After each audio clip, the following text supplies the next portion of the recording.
The West family had finally found their dream home, a sprawling, two-story villa nestled on the outskirts of a quiet Middle Eastern town.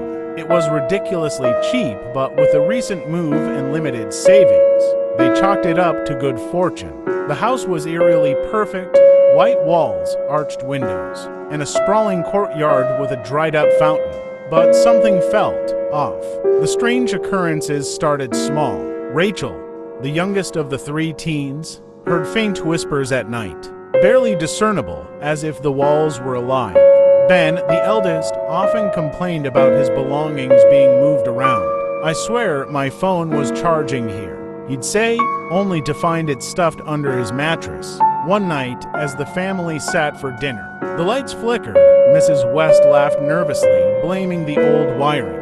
But the flickering turned into a full-blown electrical storm within the house. Lights flashed, the television blared static, and the chandelier swayed violently, as if being shaken by unseen hands. The air turned icy and the smell of sulfur wafted through the dining room.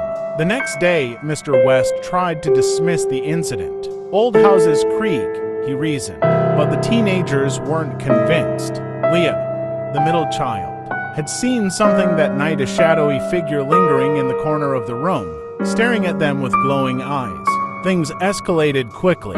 Doors slammed shut on their own, locking family members inside for hours. Deep scratches appeared on the walls, forming words in a language none of them understood. At night, disembodied footsteps echoed through the hallways, and whispers grew louder, more sinister. One evening, Rachel was in her room when she heard a faint knock on her window. She froze. Her room was on the second floor. Peeking through the curtains, she saw a grotesque figure with hollow eyes and a gaping mouth.